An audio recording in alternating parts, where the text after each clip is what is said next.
What Was That Like contains adult language and content and is not intended for all audiences. Listener discretion is advised. Are you nervous to go to prison? Are you scared? Like, what are you afraid of about this? What do you think it's going to be like? What if somebody tries to come at you? What are you going to do?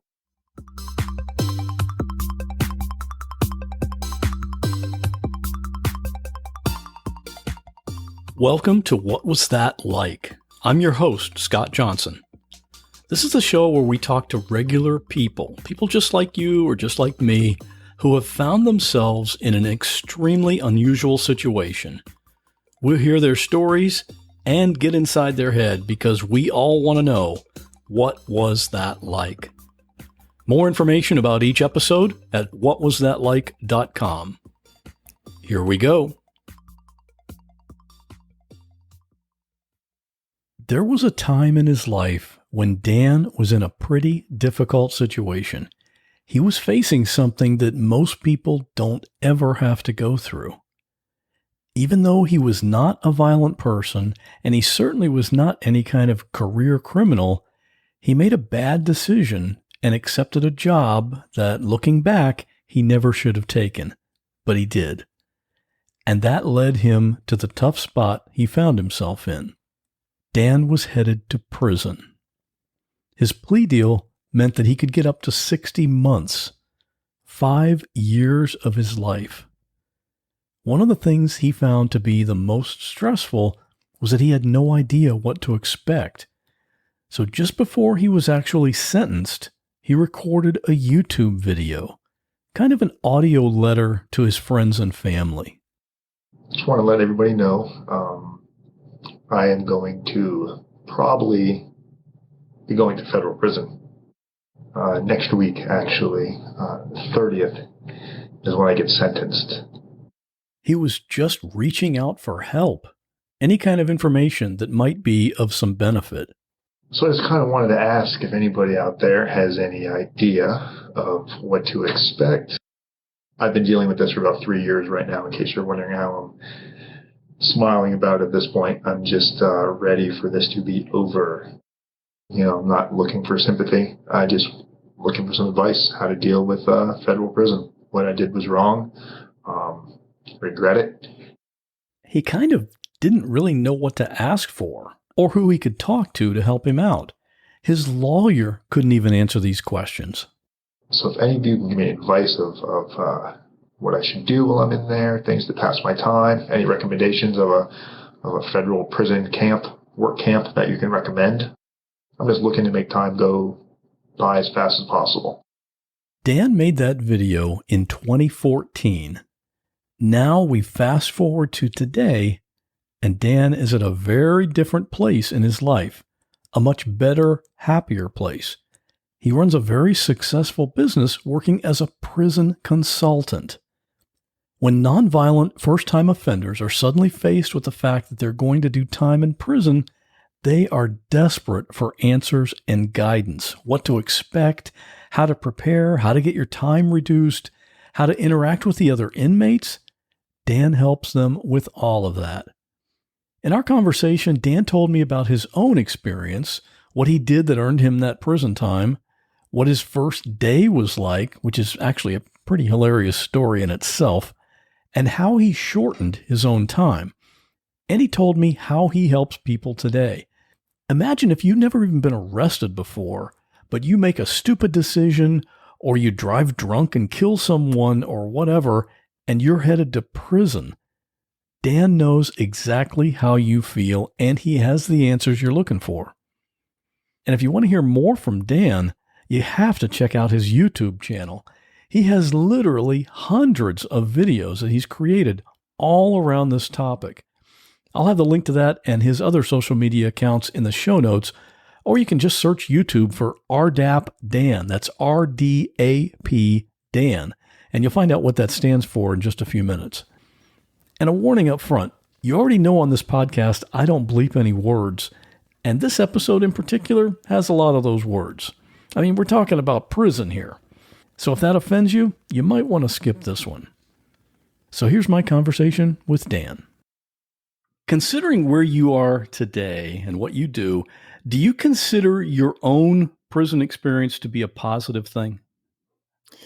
100%. You know, That is weird. it's a question I get quite often, and I really feel that if I hadn't had my prison experience and had a different approach and different view on what I thought things would have been like, I would probably be in a much different place today. Yeah, that's got to be something you'd think about. Where do you think you would be today if that hadn't happened? Probably taking advantage as many people as possible and continuing to scam people and justify my own needs over other people's concerns. Well, let's talk about what happened to you. How did you end up being sentenced to prison? And how long ago was that? When did that happen? So I caught my case in 2011 is when the investigation started. I was indicted on my case in 2013, and I started my prison sentence in 2014. You know, you look back and you kind of wonder in life, like you wake up one day and you ask yourself, like, how the fuck did I get here? And it was really from a series of bad choices, from always looking for shortcuts in life, not really wanting to put in the proper amount of work and effort that was required. Living in South Florida, everybody had nice cars, nice houses, boats, you know, spending tons of money, going out to clubs. And I wanted these things as much as anybody else did. I just wasn't always willing to put in the amount of work and effort that was required to earn them the right way. So I just continually looked for shortcuts. And each time I took a shortcut, a little bit more of humanity would kind of disappear. And it got to a point where I was making such poor decisions, but justifying it. And in my mind, it was like, oh, you know, I have to do this to afford to live here. I have to do this for my kids. And I started working at an office in Boca Raton. We were doing credit restoration, which was fine. Wasn't really making any money doing it. It was a small business that I had started, renting office space in another guy's office, this guy named Sean and Lou. And they had a call center doing something else, magazine sales or some other shady South Florida get rich quick scam. It seems like that South Florida is like a mecca for that kind of thing, right? Yeah, you know, the days are sunny and the people are shady. It's the way South Florida breeds us. I blame Florida for all of my problems. But no, there you really, go. All right, now we know. Yeah, really, these guys, they were talking about opening up a pain clinic or a doctor's office in Savannah, Georgia. We were in Boca at the time, and I had no idea what a pain clinic was. I just kept hearing about all the money that they were going to make doing it. You know, they're talking about millions of dollars in generated revenue. And I'm just thinking, how can I plant myself in there? How can I become involved to get a piece of whatever it is they're talking about doing? And sure enough, they saw my enthusiasm in it and told me all the things I wanted to hear, which was, we'll pay you $10,000 a month. You can bring your fiance with you. You can hire your best friend. So you can pretty much take your Florida life and bring it over here to Savannah, Georgia. You'll open up these doctor's office for us. You'll manage the office. And the question I had was, well, how do I manage a doctor's office? I've never worked in a doctor's office before. Well, we'll train you. We have staff. We have nurses that will train you. There's going to be a doctor on site that's going to be treating these people for, pain management. You just need to make sure the office stays in order. People aren't getting out of line. We'll train you in what you need to know. Your girlfriend can answer the phones. Your best friend can do triage, which is basically the guy that watches you pee in a cup. So he had probably the shitty end of the stick, which is probably why he doesn't talk to me to this day. I don't know. But it was, I jumped into it, and people were coming from all over the place, coming from Kentucky and Ohio down to see our doctor. It was very clear that they were just doctor shopping. They were coming there because they knew they could pay a fee, and they were in the hopes of this doctor would just write them a prescription for whatever they wanted. And that was the case in some instances. There were cases that the doctor turned away people, but all in all, it was a pill mill. People were getting their prescription drugs. We were legalized drug dealers that found a way to do it through the scope of the law, at least thought we were. Weren't open very long. Feds came in, raided us, and that was a wrap, man. It was once they kicked in the doors and came into our houses at 5 or 6 in the morning, had guns on us, guns on our dogs. You would have thought it was going after Escobar or something. It was something right out of a movie. Never imagined being in a situation like that ever. Was terrified. You had a doctor. They were writing prescriptions. What was it that made this illegal? We saw what other pain clinics were doing, so we kind of thought what we needed to do to avoid getting in trouble. We saw a lot of these doctors that basically would see people whether they had issues or not. You came in there with a fake MRI or you just basically walked in with cash, the doctor would give you a prescription for anything you wanted in a lot of these other places. So we specifically were not doing that. We were verifying MRIs. We were making sure they weren't photoshopped. And we did our best to make sure people weren't doctor shopping. But when the feds came in, they basically said, this is an illegit practice. You know, these people are drug seeking individuals and you're turning a blind eye. I really, to this day, don't think that was the case. Granted, morally, you could tell these people were addicted to drugs. I mean, they were who drives from Kentucky to Georgia to get a prescription? I mean, that's a little bit insane. They would come down in carloads. There would be one car, a minivan would pull up, and it was like, 44 people would crawl out of the minivan, and one guy would come in and pay for everybody. And those are called sponsors, and the sponsor would pay for everybody's visit when they would get their prescription, whatever their pill count was. Let's say they got most of these people were seeking either oxycodone, Percocets, some sort of a Schedule II narcotic. And whatever the amount they would get, let's say they get 30 pills per prescription, they would take half of their pill count and give it to the sponsor that paid for them. Because insurance, if you have insurance or you're going to a pharmacy, you're getting these pills for a pretty low price, especially if you have insurance. It might not cost you anything except a copay. And then the street value on these pills was at one point, depending where you lived, you might get $20, $30 a pill. Now this drug dealer's got, 1,000 pills from all the people that he sponsored. It's serious money for very little work, but it's putting drugs out onto the street, and kids are getting these, parents are getting these. It's ruining lives. These are things that I chose not to pay attention to at the time because I was blinded by the potential money that I could have made, that I never made, by the way, but that I thought I was going to make. And I'm sure it's easy to convince yourself that, well, yeah, it is legitimate. We have a real doctor. These are real prescriptions. And, maybe the people are a little shady, but hopefully it's not, I'm not going to go to jail for it, of course. Yeah. You justify these thoughts just like you'll justify anything. Maybe you own a liquor store and you're like, well, the guy is 21 years old. He's coming in to buy alcohol. It's not my fault if he drinks the bottle, gets behind the wheel. And you can justify that with almost anything.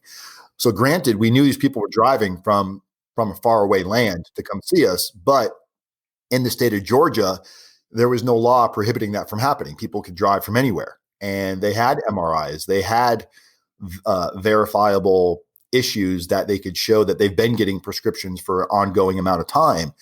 So the doctor could, easily turn a blind eye and say, well, even though I suspect, and especially for me, for the office manager, other people working there, I was just thinking, well, shit, that's all in the doctor. If the doctor's writing bogus prescriptions, I just work here. Never in a million years did I ever think, I thought we might get shut down or, maybe bad reviews or, I never thought the feds would come kick in my door and I would end up getting sentenced to prison. That never crossed my mind. I watched maybe it was your very first video, July 2014, and you were kind of announcing to your friends and family, hey, I just want to let you guys all know I'm going to be going to prison. And it seems so ironic that you were the person who comes to you now, wanting to find out if you guys have any, you said it right in the video, if you guys have any advice, what can I do? Or, you were just, you seemed really, obviously, you're about to be sentenced to prison. It's a pretty depressing time. Do you remember making that video? What your mindset was then? Yeah, I do. I don't know why I made the video. I don't know what made me, because it wasn't like I had any intentions of starting a YouTube channel. That was the last thing on my mind. I'm not sure what made me do the video, but I remember very vividly what would go through my mind on a day-to-day basis. And this also really complements you hear a lot of people out there say, oh, these white collar guys don't get rough enough sentences, or these minimal guys that are only getting minimum time in a low security prison or some type of a club fed environment. What they don't know, and it's real easy looking in from the outside when you live in this, fantasy world where it's easy to judge others. What you don't understand is the torment that you go through from the time that you find out you're in trouble till the time you actually end up going to prison for most nonviolent first-time offenders. I don't want to label white collar because it could be low-level drug dealers as well. So nonviolent first-time offenders, you typically are out on pre-trial when it's a federal crime the entire time. And these cases can go anywhere from several months to a couple of years. Your expectation of what you think prison is going to be like is probably every fucking crazy TV show you've ever seen, where dropping the soap, getting shanked, getting extorted, getting turned out, all of those fears, taking showers in these horrible settings where there's just a bunch of, naked people running around, or you've got to survive. This is what you imagine prison being like. So the entire time you're prepping to go, you don't really know what to ask. And your friends and your family, they're useless. They have the best of intentions, but it's almost like if you ever had a family member that's dying of cancer or dying of some type of a terminal illness, part of you is like, just hurry up and die because I can't do anything to stop this. I feel horrible you're going through this, but it's literally like watching somebody die. So my friends and family would tell me, oh, the judge is going to see you're a good guy. Oh, he's not going to sentence you to prison. Only murderers and rapists and, child killers go to prison. You're a decent person, Dan, but my attorney's telling me otherwise, not giving me the full scoop of what's entailed, but just like, no, you're going to prison. It's part of your plea deal. So you have all of this. It's so unresolved in your mind because all you can imagine is your biggest fear coming true, being tore away from your family. What do you tell your kids? These are all the things that would go through. So I think when I turned to YouTube and made that video, I think it was because I was so sick and tired. I didn't want to complain to anybody. I didn't want to go get sympathy. I wasn't looking for somebody to go, oh, it's going to be okay. I wanted somebody to go, man, that's fucked up. Are you nervous to go to prison? Are you scared? Like, what are you afraid of about this? What do you think it's going to be like? What if somebody tries to come at you? What are you going to do? Those are the things that I was thinking about. And I could not find those answers for the life of me because it didn't exist. There was no real outlet to ask these questions. Right. And who would you ask that from? I mean, your friends and family, none of them had done serious prison time, even though they're giving you advice about it, So yeah, I think I had a couple of buddies that spent like overnight in a drunk tank. That was about it. So, yeah, and you were looking at some serious time. So what happened with your sentencing? They offered me a plea deal, a pre-plea deal. So they offered me a plea prior to being indicted. So pre-indictment, they offered me, hey, take a plea. We won't even indict you. We'll just indict you on information. So when I said, okay, what's that look like? And when they told me, well, we'll cap your sentence at 60 months. And I was like, is it 60 months probation, 60 months home confinement? And the U.S. attorney said, no. We're going to cap it at 60 months prison time. I was like, wait a minute, prison time? I'm actually looking at prison time? He goes, yeah, but the worst case scenario will be 60 months. I was like, I don't give a flying fuck if it's 6 months. I'm not going to prison. I don't know how to handle myself in prison. I have small hands. I might drop the soap like every other fucking day on accident. People are going to think it's like an intentional signal or something. So I was terrified. So I immediately turned down that plea deal. And when I turned down the plea deal, the government unloaded every weapon they had. They went from going, hey, bud, how's it going, to you little cocksucker, we're going to squash you like a cockroach. You don't know what you just did. Because I dragged it on for a year thinking I'm going to plead out, because they kept telling me, oh, we're going to work with you. We're going to give you this great deal. Just cooperate. And I'm like, okay, walking blindly. And my attorney, like most criminal defense attorneys, they oversell, underdeliver. You're expecting this attorney to ride in on this giant white horse that's going to like slay the demons, being the federal government.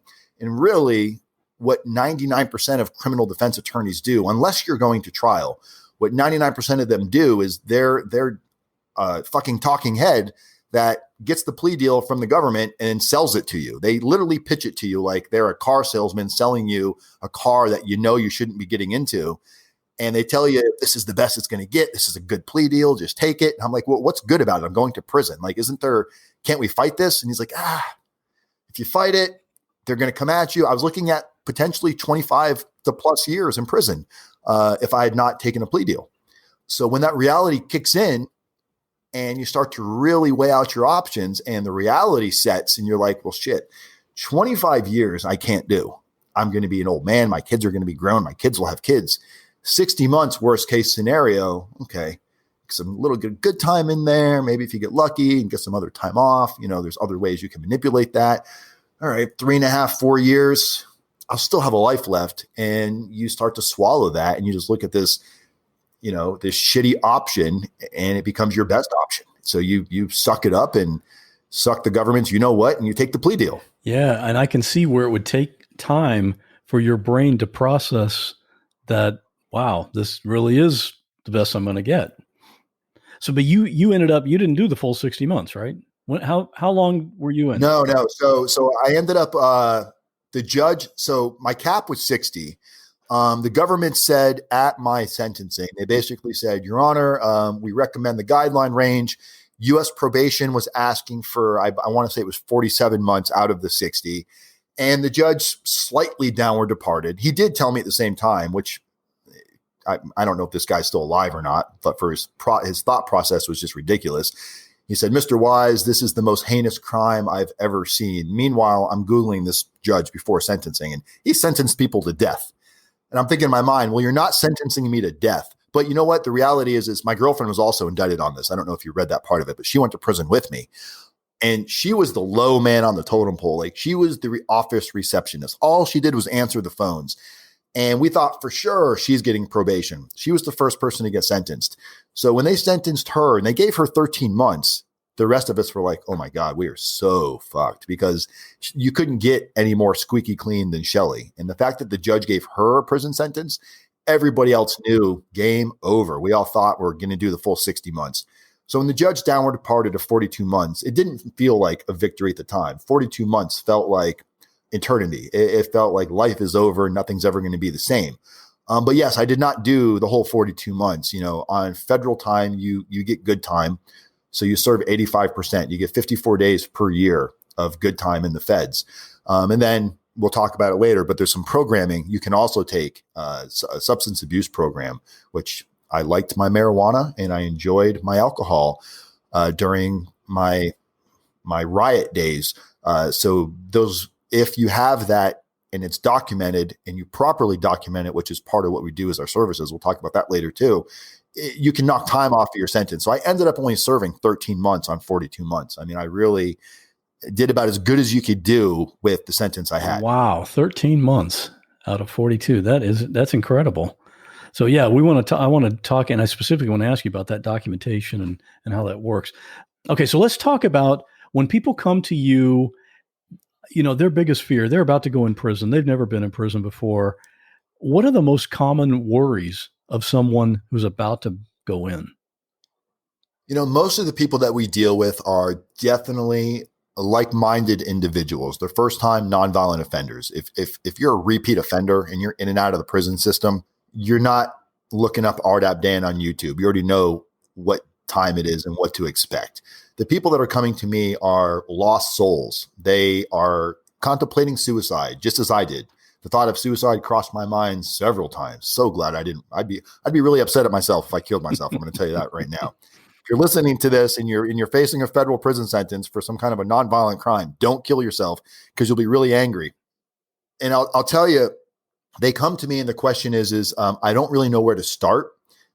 I have all these questions for my attorney. And it seems like when I sit down and start talking to my attorney, I leave with more questions than answers.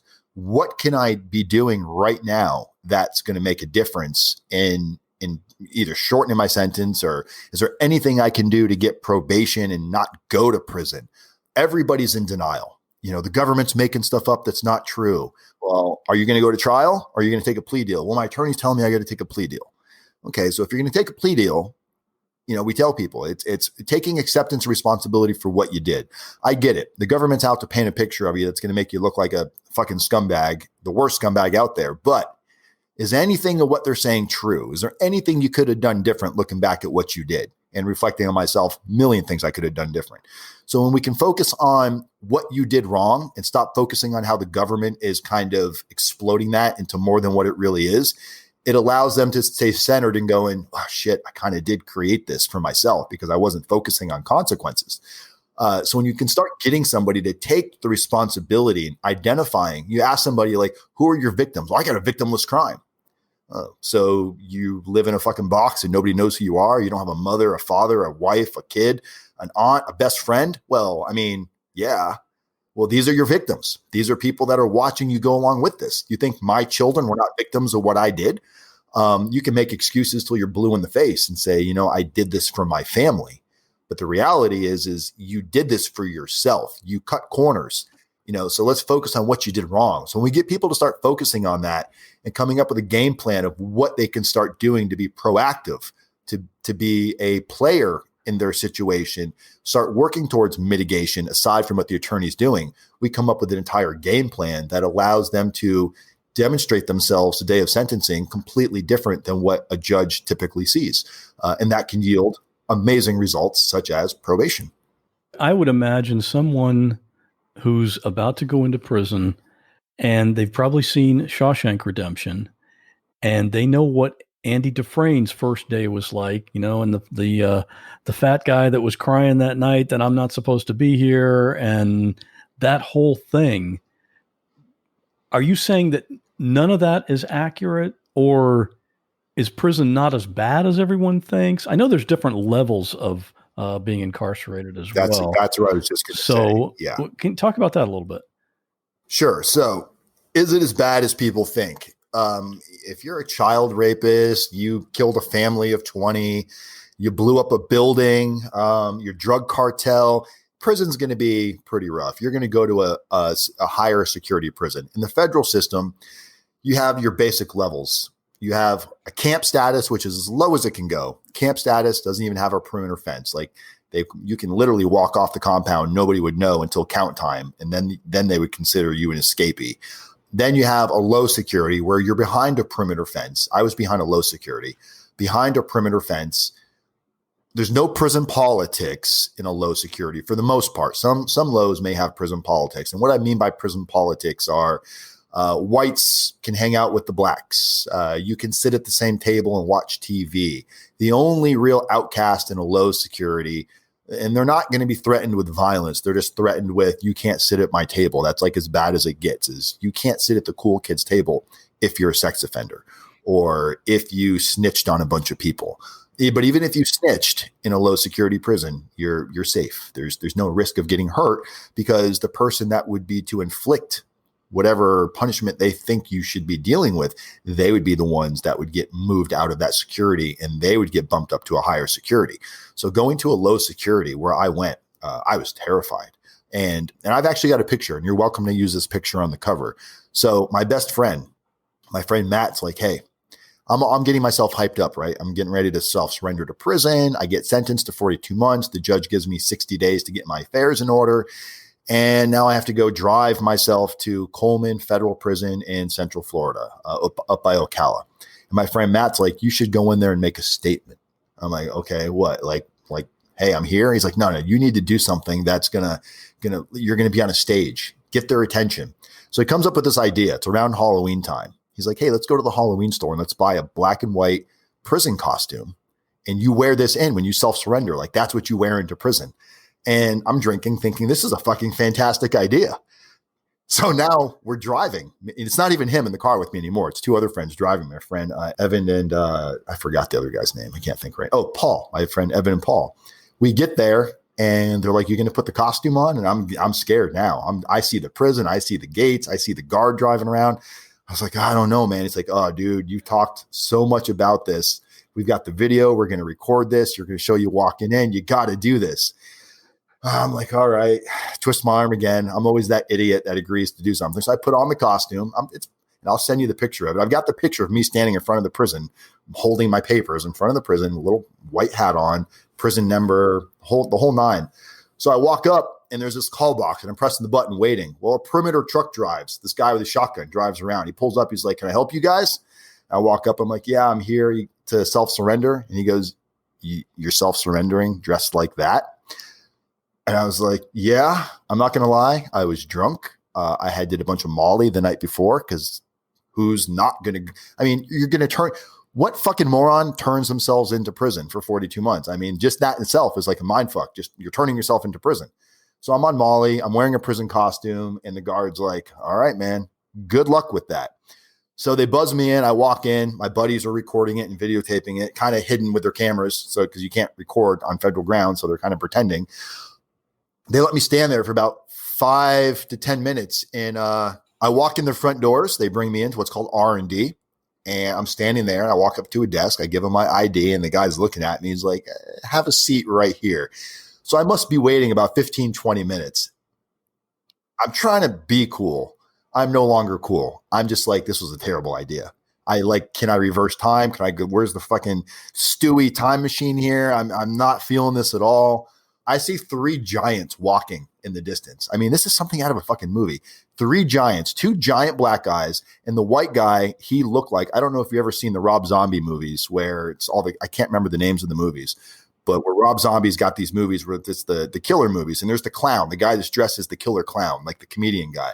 Well, this guard looks exactly like him. He's about 6 foot 300, the meanest look on his face, and they start approaching me, and they get about 3 feet from me, and I'm like, okay, they're clearly here for me. So I stick my hands out and I'm like, you got me, coppers, trying to make light of the situation.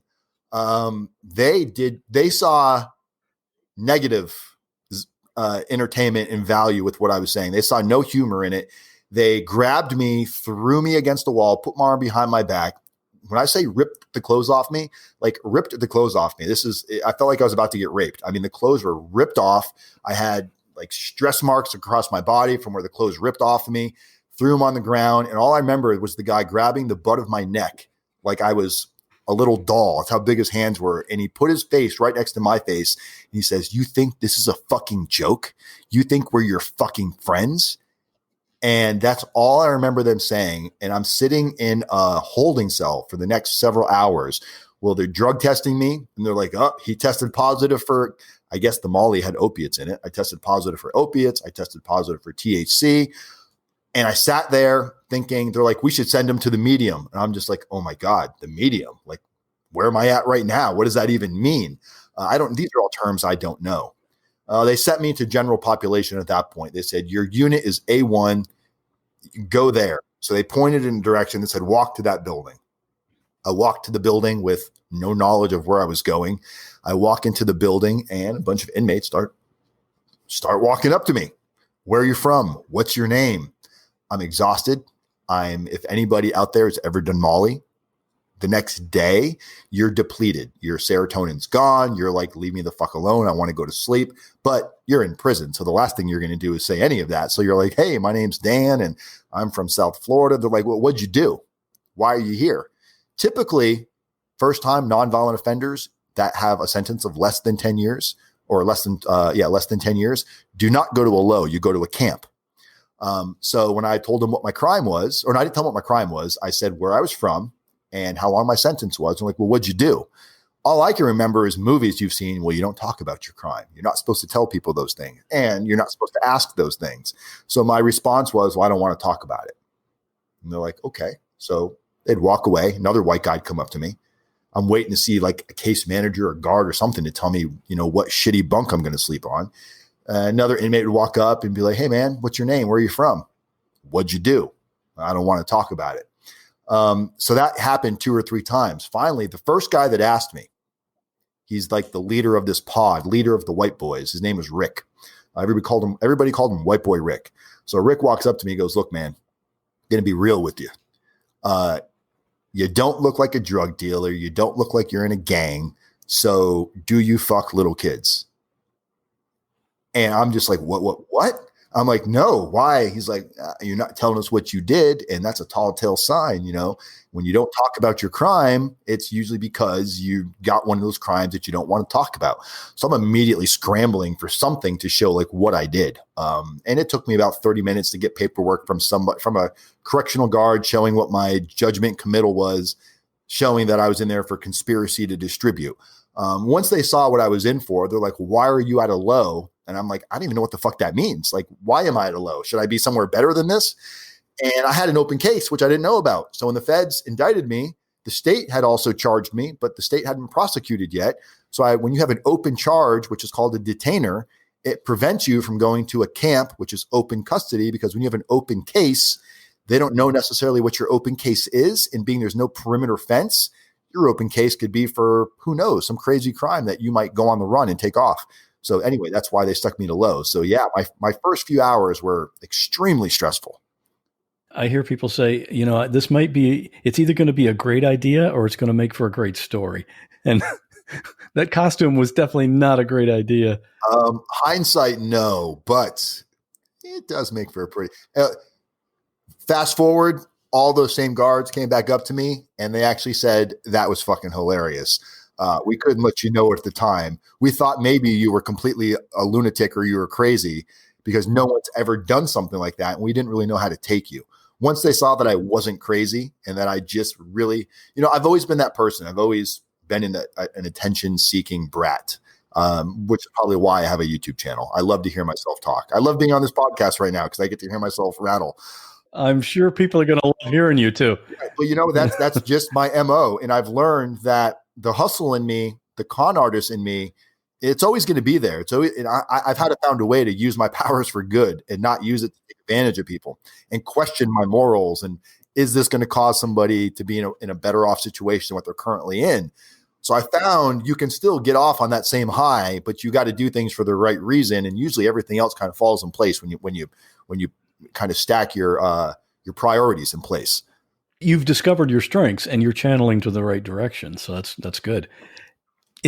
Do you think when people are, before they actually do get sentenced and they think, okay, I got to go before the judge, is it safe to assume that the judge is going to go easier on you if you don't have any past criminal history?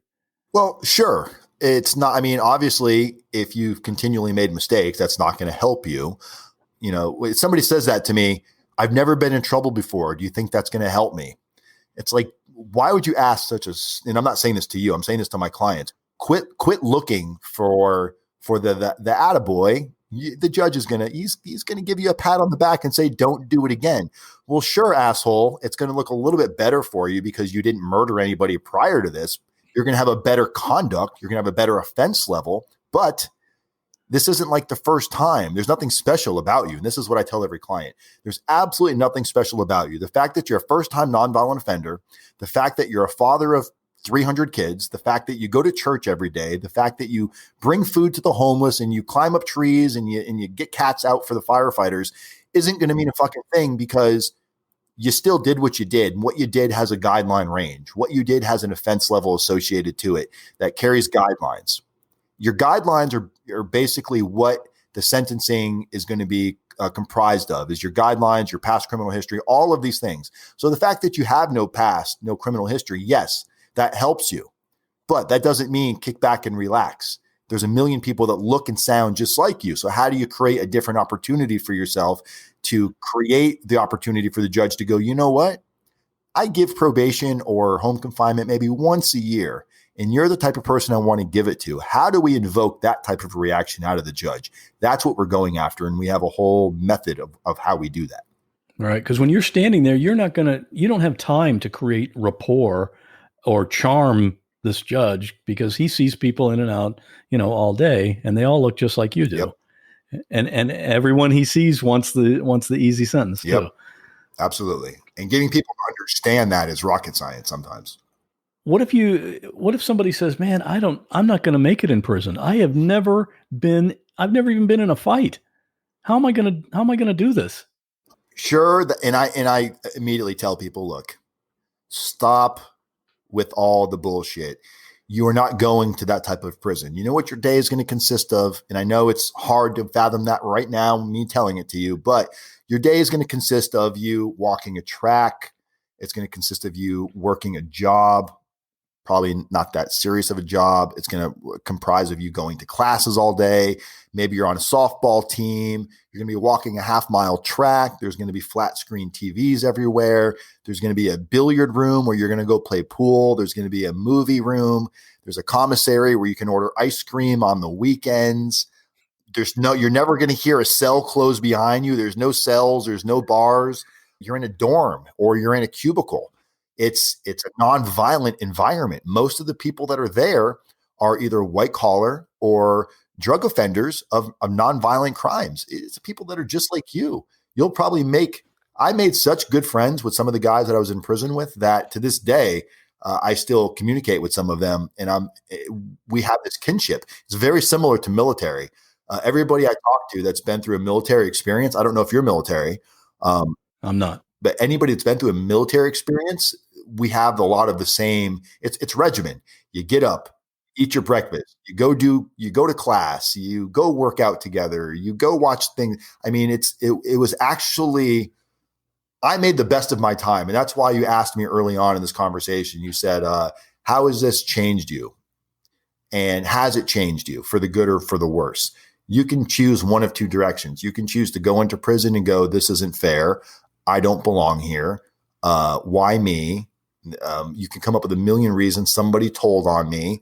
Yes, somebody probably told on you, or you probably told on somebody else. It's one of the two, right? Most people in prison that talk about, I would never tell, they're the ones that tell. I'll tell you that right now. But you're there. Make the best of it. Hang out with good people, like-minded individuals. I started reading books in there. I've never read the Bible before. I read the Bible in prison. I found God in prison. And it's such a funny thing to say because you hear people say it all the time. Oh, I found God in prison. It's so cliche. The reality is you're at an all-time low. So you finally give into serenity is what it really is. And you realize like my best fucking decisions and my best choices landed me right here. Clearly, I'm no one to give advice to anybody until I figure out and clean out my own house. Get your own house in order before you start giving somebody else advice. You can't be a father to your kids. You can't be a husband to your wife. You can't do anything for anybody else until you fix your own shit. Then you can start giving back to people. So I used my time to realize who I was and redefine and recalculate what mattered to me. And I came out a completely different person. But you got to use maintenance. If I don't maintain what I learned, I could very easily go back to the scumbag person I was in the past. You ever watch the TV show The Office? Of course. When you're describing prison, it reminds me of the one episode where the guy that, they hired the guy who had been in prison, and the way he described it, it sounded like it was better to be in prison than to be in the office where they were working. You're talking about TVs and billiard rooms and, all that stuff. Life was great. I had zero worries. I went into prison weighing almost 300 and something pounds. I came out of prison 180, in shape, educated. I was just witty. I was on point. I was ready to take on the world. And I never would have had this moment of clarity if I had not taken this short break in life. Thank God it was only 13 months. But even if I had done the whole 42 months, I met guys in there that are like, what's your sentence? And I'm like, 42 months. And they've already been down 15, 20 years, working their way down to a low, still got 10 years left.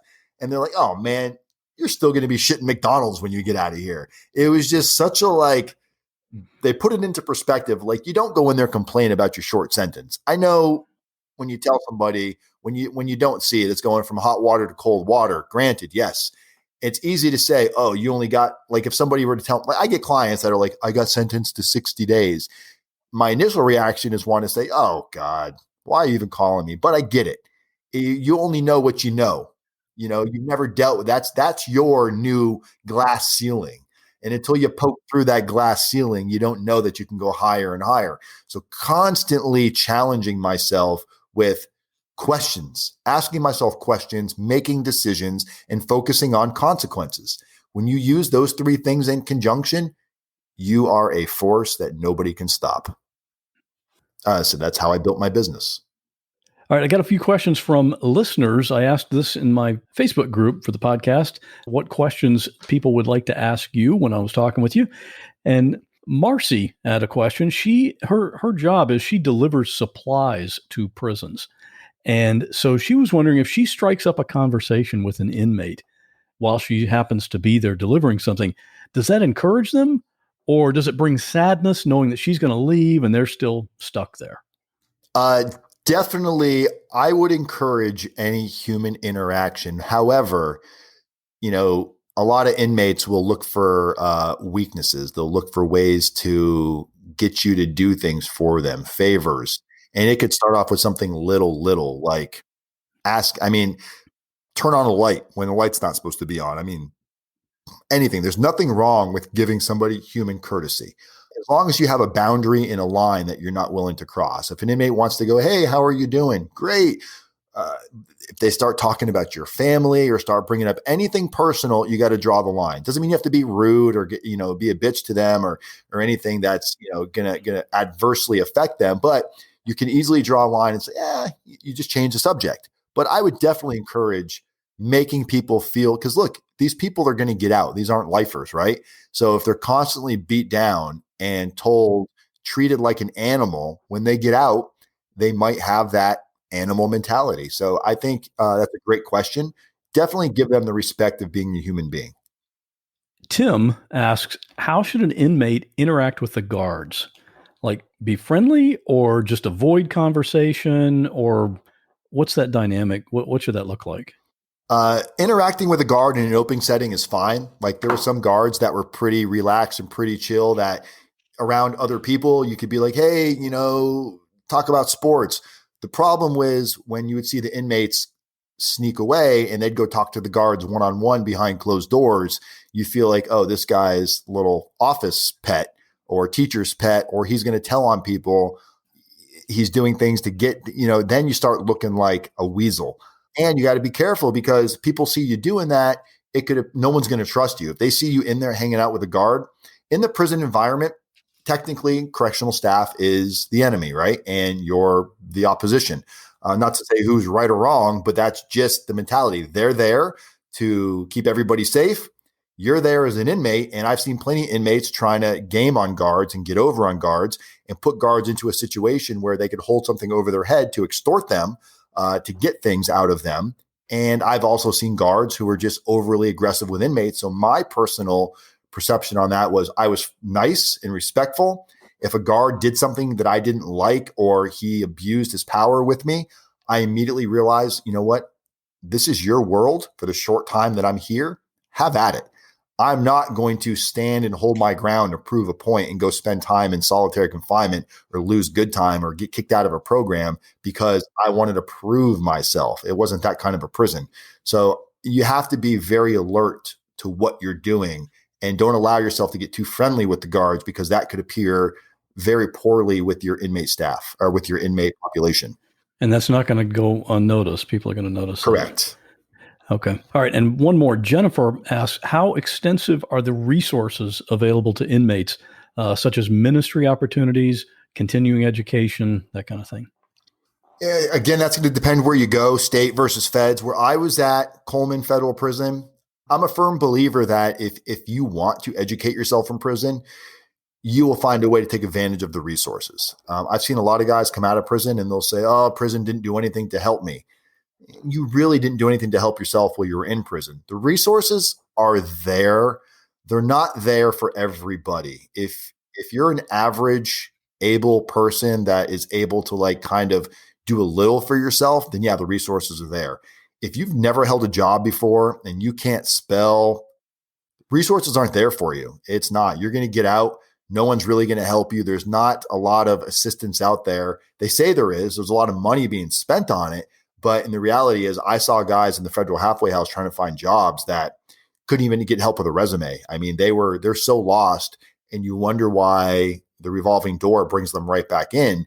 All they ever knew was a life of crime, and no one's giving them the ability. They don't know where to turn for the help because it's not like you go to one place and get everything you need. It's like they send you here, they send you here. You're trying to find money for a bus pass. It's a nightmare. before you know it, you're like, fuck it, I'm robbing a convenience store. I'd rather spend my time in prison than deal with the bullshit world. The world's a rough place. The struggle is very real. We feel that every day, especially with what's going on right now with the pandemic. But I feel like I'm prepped for this. This stay in your house.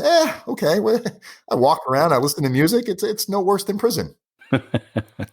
All right, let's talk about how someone can help themselves either before they go in. Mostly that's what it is, right? Before they go in, how can they kind of lay the foundation to minimize their time inside? Yeah, so somebody that's in trouble right now, and they're thinking to themselves like, "Look, I'm under indictment. I'm under federal investigation. What should I be doing?" Accountability is going to be number one. Taking responsibility for what it is that you did do, and realizing by taking responsibility, the government is not going to be your friend. They're not going to go, "Oh, we're going to let you off." They're going to paint a picture, and you're going to have to be okay with that. But what you do on your own mitigating factors, how you're preparing personal narrative. Probably one of the number one things that we talk about. Personal narrative is a letter that you're going to be writing that the judge is going to read at your sentencing. So understanding how to properly develop a personal narrative is huge because you don't want to go in there just blaming everybody else. You don't want to go in there and say, I did this because my father didn't hug me enough as a kid, or, I was addicted to drugs. You have to own what it is that you did if you're taking a plea deal. Character reference letters that your friends and family are going to write on your behalf, same thing. You can't have your mother and your best friend saying, he's a really good guy. Please give him a second chance, Your Honor. He doesn't deserve to go to prison. He's my baby boy. You have to be able to explain to your friends and family that I did this and you're one of my victims. And if you're going to write a letter on my behalf, you need to be hard on me. You need to tell the court how what I did is also affecting you. But what I'm doing now to better myself and the better choices that I'm making and the level of accountability that I'm taking for this, I also want you to talk about that on changes that you've seen, knowing what programs might be available. If you use drugs, one of the fatal things that we hear a lot of defendants tell us is, my attorney didn't tell me to bring up my substance abuse during my pre-sentence interview. When the probation officer asked me if I drank or used drugs, I lied and said no, because I thought it was going to make me look bad if I was honest about that. I thought they would give me a rougher sentence, or maybe they would revoke my bond. So I lied and said I had no substance abuse problems. Well, when you tell that probation officer you have no substance abuse problems, and that gets documented into what's called a pre-sentence investigation, and now you're in prison, you find out, well, shit, there's an RDAP program, residential drug addiction program, that if you qualify for this program, it can reduce your sentence after the fact by 12 months. When they look at your PSR and you're like, nope, I don't have any issues, they're going to go, it says no in your PSR. I don't care what you're saying now. You don't qualify. So knowing all of these things ahead of time, how to properly prepare, the steps that you can take to mitigate in addition to what your attorney's doing, can complement the situation. So it's really not waiting to the last minute to take it serious. Start taking it serious right away. You're going to feel pain. You're going to feel anguish. It's going to be hard, but change, nothing easy or nothing worth value is ever easy. Change is a process. It's not an immediate event. So you have to allow yourself to feel the pain in order to make the change. I just put that up just now, by the way. I've never said that before. You better write that down. That's a good thing. Okay, so somebody comes to you and they don't have any drug problem. They aren't an alcoholic. Is it time to start drinking? No, not going to do you any good. RDAP is all based on prior to your indictment. So once you're indicted, you might pick up a heroin addiction because you're freaking out. Doesn't matter. It's all prior to indictment, 12 months prior to the indictment. After you're indicted, after the arrest, you could become an addict and it's not going to help you. Would they know drug problem because of prior convictions for drugs, or how would they verify that? Truth be told, and I do not advocate this at all, because there's only a certain amount of people. They only have space for a certain amount of people to take these programs. And if you have guys going in and making up lies just to get in there's actually a prison consulting group called RDAP Law Consultants who is just getting sentenced right now for doing just that, manipulating people into lying to the probation officer about having a drug problem when they didn't have one in order to get the year off. You're not going to fake your way through RDAP, first off. The RDAP coordinators that are in there, the DAP coordinators, the substance abuse professionals that have seen a million people just like you come and go.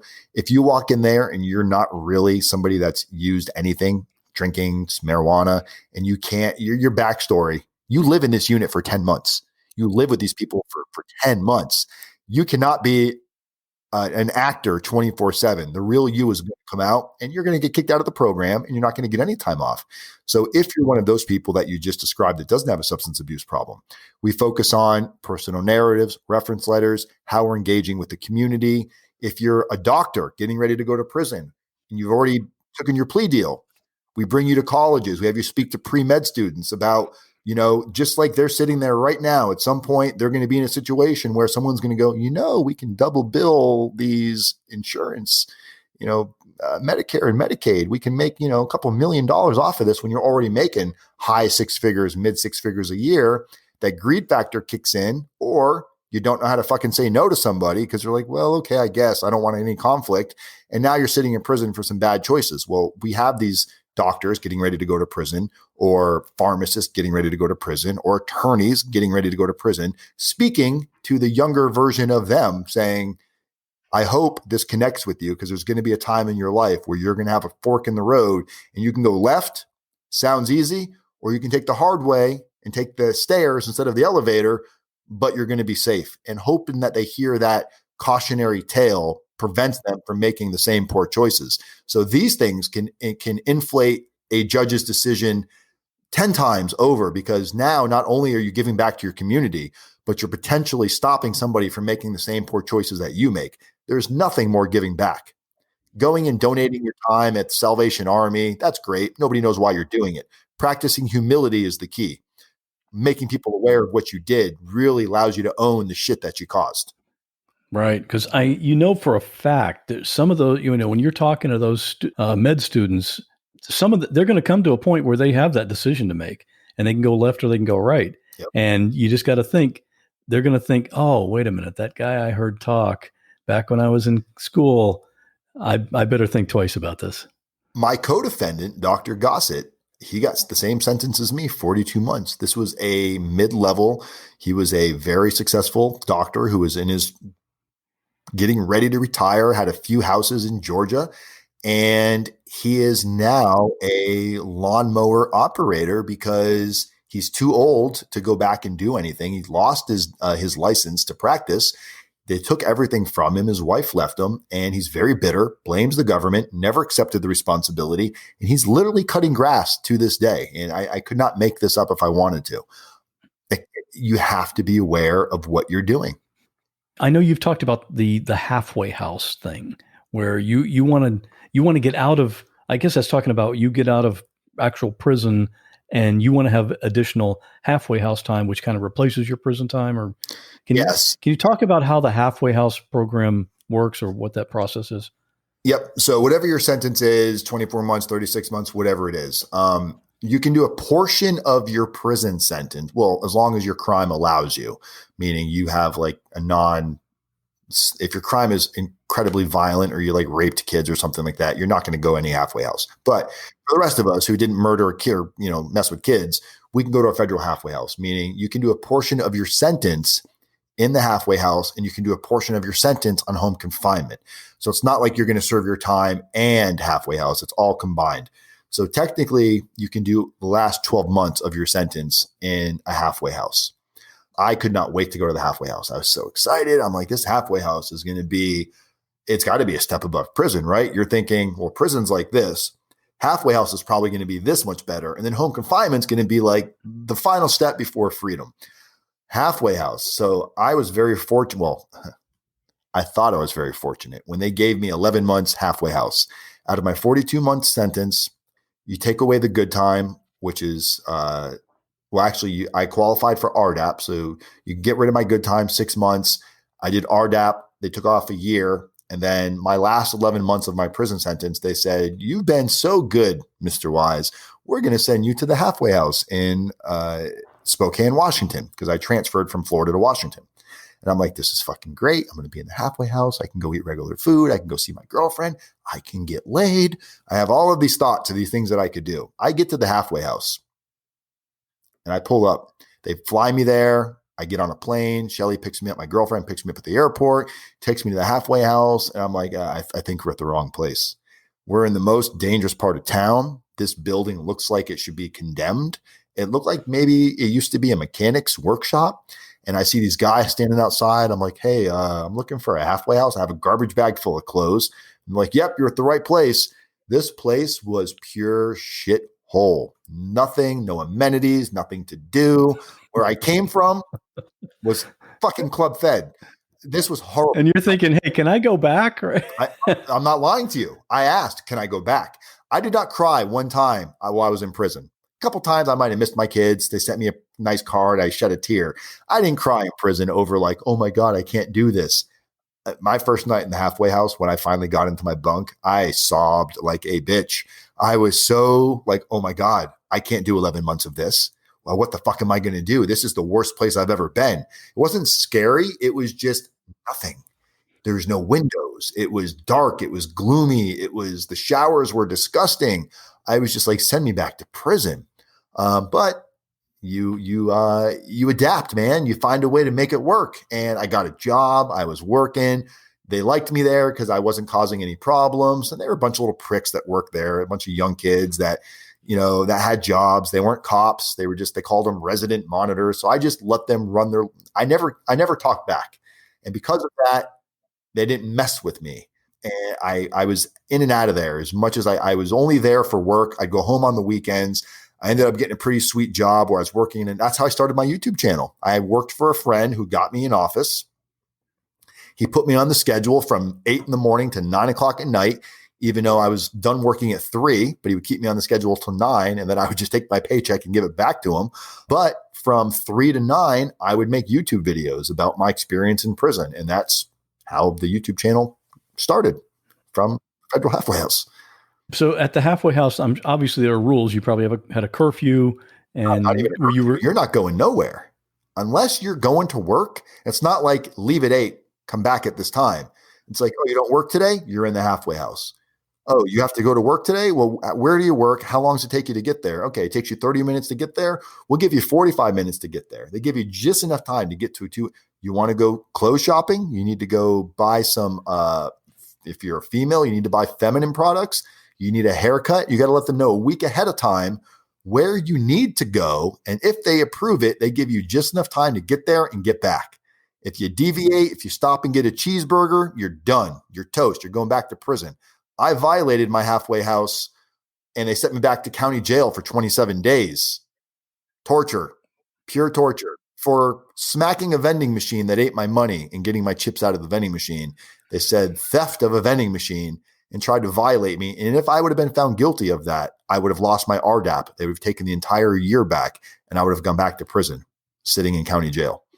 Wow. What a simple, silly little thing. And what a big effect it could have had. Important decisions in the real world don't matter. You spit on a sidewalk, somebody cuts you off and you say, fuck you. Those things don't matter in a reality world that we're in right now, where people are running on high emotions. That's why people tell you prison's not that bad, because there's a different level of respect in there. You don't just assume you're going to get away with everything. And until you're free and clear, you're under a microscope. Any little thing you do wrong can have catastrophic consequences until you're free and clear, which I am now. Right. And it's another analogy to the military environment. It's the same thing. Everything you do is monitored, and everything has consequences there as well, right? Yep. Very similar. Same. Tell us about your service. How did you get started counseling people who were obviously your experience qualifies you for this, but what made you decide to go into that? I wish I could say this was like some master plan that I had that I came up with while I was in prison, but not at all. So the first video that you referenced that I did before I went to prison, where I was kind of just talking to friends and family through YouTube channel. I went to prison, did my time. Obviously, it wasn't that bad, not nearly what I thought it was going to be. Got out of prison, living in the Federal Halfway House, finally get access to an email where I can check my emails. And I see YouTube. I see all these comments from YouTube. I'm like, what YouTube? Why am I getting emails from YouTube? So I'm reading it and I see comments from that video that I recorded that I completely forgot about. And every comment was something along the lines of, Hey, Dan, I watched your video. I hope you're out of prison right now. I'm getting ready to go through the same thing you're going through. If you have any advice for me, I would love to hear from you.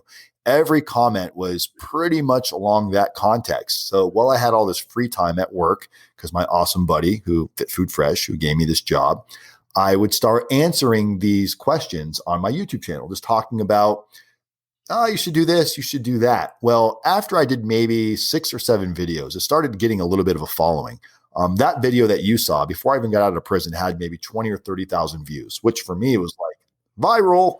That was huge for me. So I had a little bit of traction coming out. When I started making these response videos, immediately people were like, oh my God, you made it out. And you don't seem crazy. You don't have a bunch of tattoos. You actually look better coming out than going in. And they asked me what I did and how I shortened my sentence. So I was just talking about my experience. And then criminal defense attorneys started calling me saying, hey, I don't know who you are, but my client keeps telling me I need to reach out to you. And I'd get these calls. And what do you charge? And I'm like, what do I charge? You can charge for this? I was like, I don't know. Here's my PayPal. Send me a donation. Whatever you send me, I'm fine with that. Some people send me $20. Some people send me a couple $100, and I would get on the phone and just do a light education service. Another prison consultant approached me, a much larger one who was in the industry, and said, hey, we would like you to be a part of our brand. You have an approach that we don't have. You're the everyday guy that people relate to, where we only can hit the white collar guys. And I'm like, great, let's do it. Let's make some money together. But then after like a week into it, they're like, you need to stop giving everything away. You need to stop telling people how they can shorten their sentence until they pay. And I'm a big believer of, I can tell you how to build a car. I can tell you how to bake the fucking pie. It doesn't mean you're going to go do it. If you're that dedicated, you're going to figure it out. So I'm not giving away any secrets. You still need us. You don't know where to navigate. You don't know how to handle it. So I didn't believe them. They told me I'll never make it on my own because I'm not the white collar. I don't attract the white collar guys. I'm never going to be taken serious. And without their guidance, I'm just going to be some other schmuck that got out of prison. And I said, I could have believed that if I wanted to, but I've always been a believer. When you tell me I can't do something, I go find a way. And I slowly started developing a team I ended up hiring a life coach that understands what we do. I hired professional writers that learn the system from what's the best approach to take when you're writing a personal narrative and a character reference letter. So instead of just having you write your letter, we do an interview process. You'll answer a million questions, and based on your answers, we now know who you are. We built a physical profile on you. We can now build your narrative. We hired a chemical dependency professional to evaluate you. If you did have a substance abuse problem, but there was no track record, like you said, maybe you were never arrested. Maybe you drank every day, but you never really told anybody about it. We help bring this out through a substance abuse timeline. We brought in a team of professionals who make me look like a fucking rock star, because without them, I'm really nothing. And we use systems that are out there. I come from the world of sales with call centers and CRMs, and I've learned how to use this technology that's already existing to manifest into this industry, which is really non-existent. And through YouTube, the power of YouTube allowed me to catapult and bypass all of these prison consultants, because where they were charging everybody 15, 20 grand, we were coming in and charging people 3 or 4 grand and doing way more services. And once the word got out that RDAP Dan, which is the name that got coined for me in YouTube, once they realized that RDAP Dan is not some fly by night and he actually knows what he's talking about, and he's giving us the same value that somebody else is charging me 15 grand for, without condescending me and making me feel like if I'm anything other than a white collar guy, I'm not worthy of your service. So now we have billionaires hiring us, and then we have guys that are working at Walmart hiring us. So we've found a way to make it work. And in the process, I was able to build, for me, it's an empire, to be able to generate 7 figures a year doing something that you love. Now, I didn't say I make 7 figures a year, generate 7 figures a year, just to be clear. Revenue is not the same as net. I know. It's not. Everybody understands that. However, we've been very fortunate because you can't make everybody happy. Sure, you've got people out there that get better results than other people. We don't overpromise, don't underdeliver. We give you realistic expectations. And at the end of the day, if you use the service that we have, you're going to be much better off with us than without us. And that's what our clients will tell you that actually put in the time and effort. We have happy clients. We have great clients. We have clients. I don't have it in front of me right now. Clients sent me this mask. They make these masks, these people that take their time to send me gifts in the mail because we've connected. My kids get involved. My kids come on YouTube and talk about what it was like from the perspective of a child going through this. What do they wish that I had done differently? Being honest with them when I wasn't honest with them about what I did, how that affected them in school. Getting these real life perspectives of, I'm not just going to pretend to be like your attorney. I'm not going to pretend to be all super professional. We're going to get real. We're going to talk about what you did, and we're going to come up with a solution, and we're going to make you better. It's really that simple. And I'm blessed to be able to do this for a career. Yeah. And I love it. I always say the best businesses or the most successful businesses are the ones that solve a problem for someone. And obviously that's what you're doing. And I love the fact that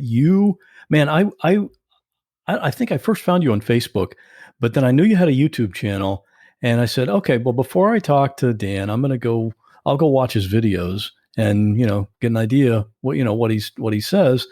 I went on your YouTube channel, and man, you've got hundreds. How many videos do you actually have on there? Do you know?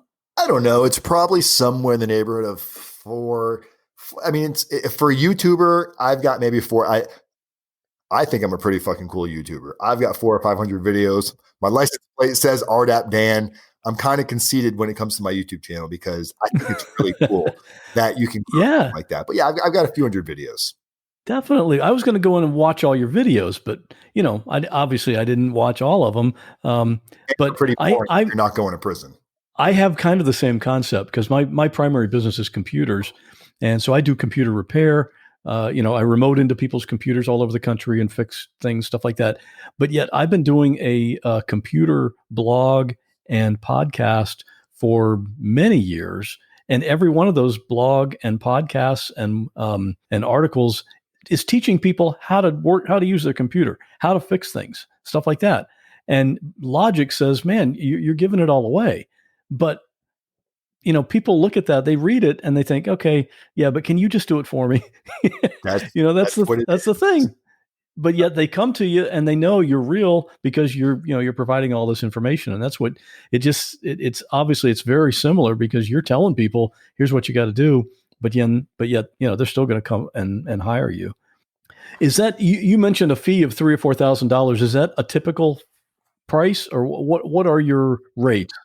Our entry level packages, and God, if you asked me this 3 years ago, it was like $9.95.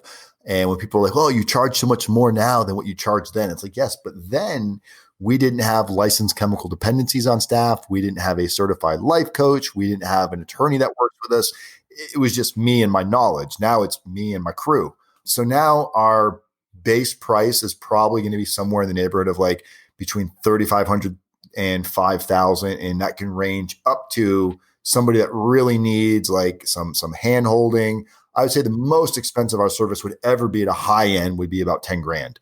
And I know that sounds ridiculous because if you would have told me I was charging 10 grand for this, I would have told you that run for your life because you're getting ripped off. That's what I would have said. But I know what we do and I know what you get for 10 grand. And it's, God damn it, it really does make a difference. And it's good because someone that uses your service pays your price. And then when they get out of prison, they're going to say, man, I'm sure glad I forked over that money because I'd still be sitting there. Do interviews. We've had people that have gone in, come out and do interviews with us about, hey, Dan didn't leave my side. He didn't stop taking my calls. He kept in contact with me while I was in prison. It's a two-way street. You're not going to hire me and then just go radio silent and think that I'm going to be like an ex-girlfriend texting you every 5 minutes, bugging you. What are you doing? What are you doing? If you're not going to be proactive and you give me some money, you might be wasting your money because it's a two-way street. You got to stay engaged. Sure, we're going to send you how are you doing emails from time to time. But if you're not checking in, you're not engaging with the service. You can't pay somebody to do something. There's no magic wand. I'm not giving you the choice of a red pill, or I'm giving you one pill. Here's the pill you're going to eat. And if you don't eat this pill, you're not going to get the work that you need to get. You have to take it serious. This isn't something that's going to fix itself with money. It takes hard work and dedication from your part. No one's going to take your situation more serious than you. If you're undermining and you're relaxing, guess what? You're going to get an outcome that's going to be a result of the action and the process that you put into it. What's the most unusual case you've had?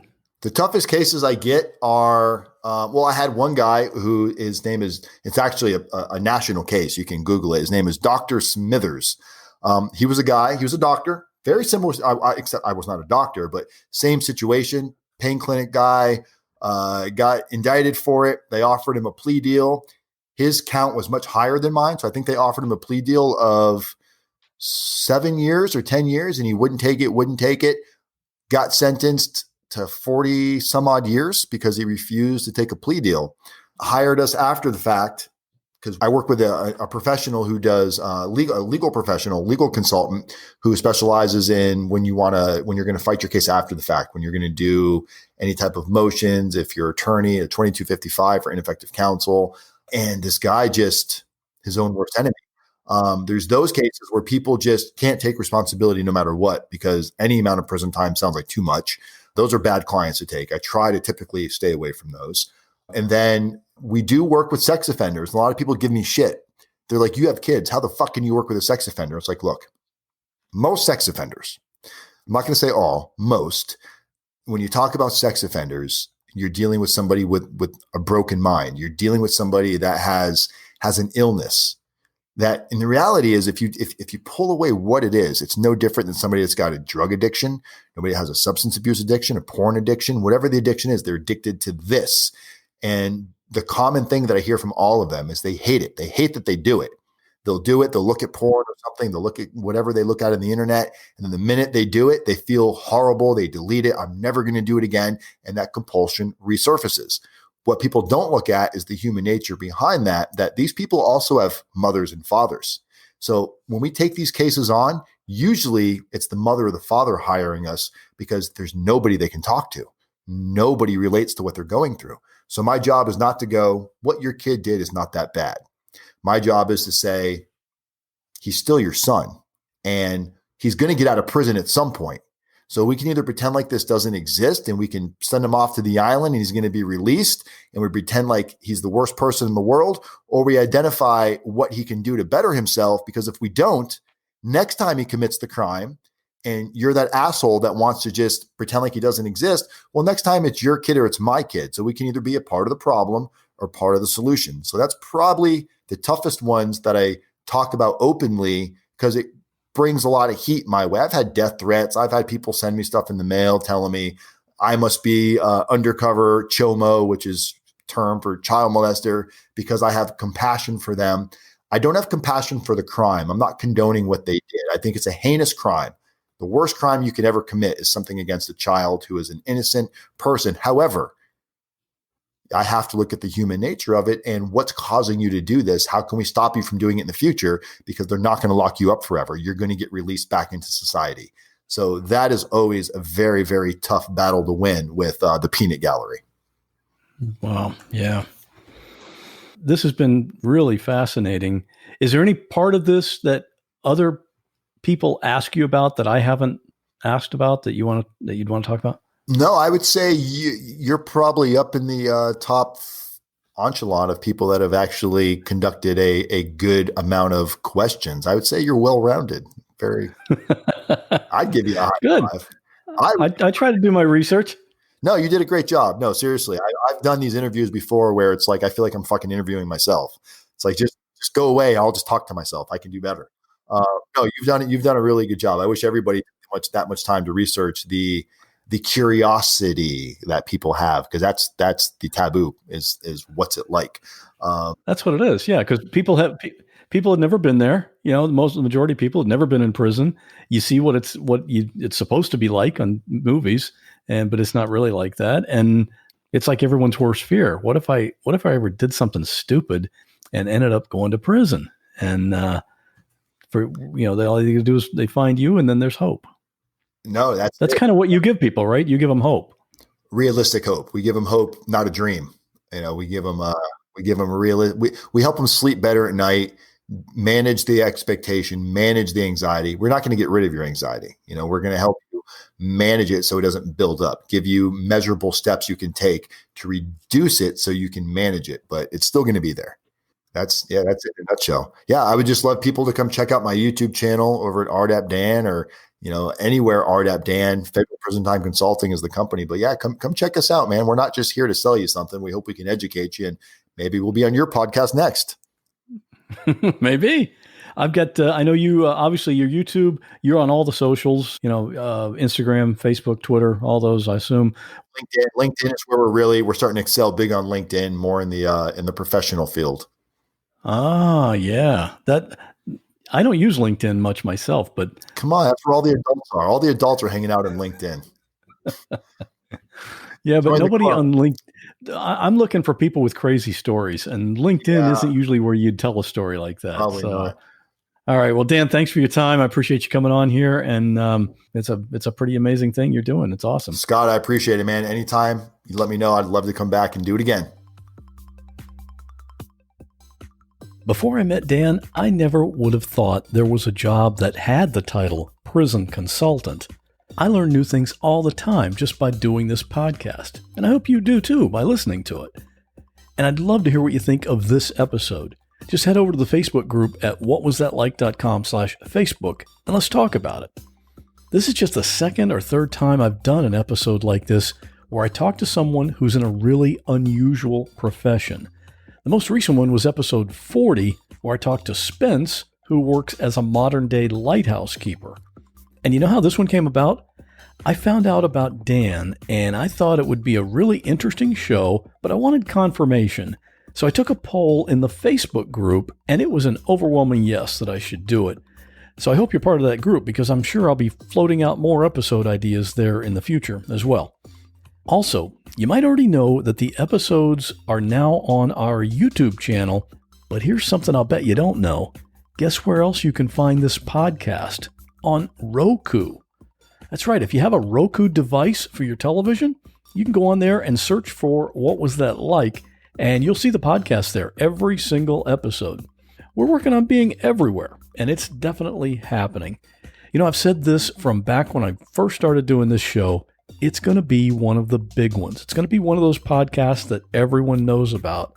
I look at the download numbers every day, and I see that growth trajectory happening, especially in the last several weeks. Lots of people are discovering the show. And if you're a regular listener to the show and you want to be part of that growth, please consider becoming a supporter. I'm mentioning this at the end of this episode because I know if you've stuck around until now, you're a diehard fan, and I love you for that. The best way you can help the show is to tell your friends about it, but the second best way is to join our Patreon, and you can do that at whatwasthatlike.com/support. It really means a lot. And I'll be back here in 2 weeks with another episode. See you then.